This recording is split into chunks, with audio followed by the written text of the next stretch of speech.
Hello, today I'm going to be trying to remove the starter out of a Dodge Caravan, Grand Caravan 2006. I wanted to get this done. The starter is right underneath here.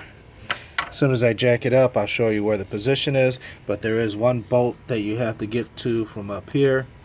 I'm going to put the light on there so you can see it. It's right there.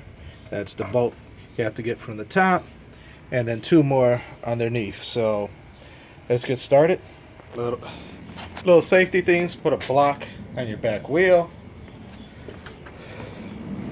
Make sure when you jack it up, you put a brace down there to hold it. And then the next and most important thing is disconnect your battery.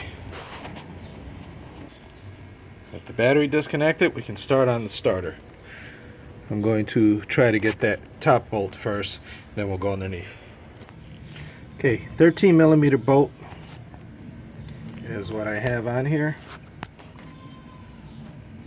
You see it down here. It's connected. Going across over here. It's kind of hard to show you where the bolt is, but you'll find it down in there. Connect it and screw it off. Okay, as you can see, start to screw it off.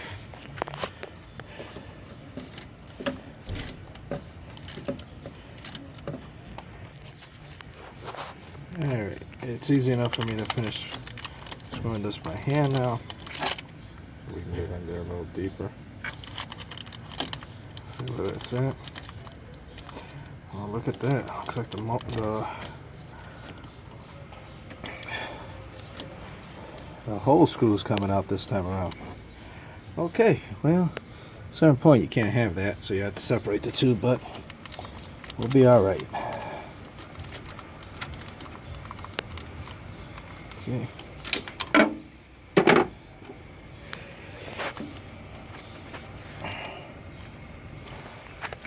Okay. So we end up with two bolts on top and our cable right there. There we go. You can see that's the ground cable going back to the battery. Okay, time to go underneath. So underneath you have your connections on this side. You'll disconnect your positive, and that green wire up there has a little clip you have to pinch and get it off. Go around on this side. Excuse the video. And those are the two bolts we're going to be going after. This one and that one. Those are 15 millimeters, and they just come off and the whole starter come out. So I'm going to unscrew those. You see, just not a lot of room to work in, but just little by little, take your time. At some point you'll be able to come out and just be able to go right on the edge of this bracket. You can see there's very little room there. Alright, it's almost loose. I need my other hand to catch it. Little note, remember to kind of support it as you're unscrewing that bolt. It gets loose, you can take it off by hand. I couldn't video that, but you can see it's loose now, ready to come down. I'm gonna disconnect these cables and we'll be done. Alright, so I would recommend definitely not to do this with one hand, but just to show you, it's a 13 millimeter bolt up there, and I'm using a long extension, long deep one. It's just easier to get because you have more room to turn.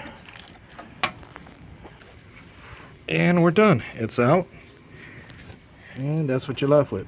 Positive, and I said the little clip here pinches in and then comes right on out. That's your ignition coil.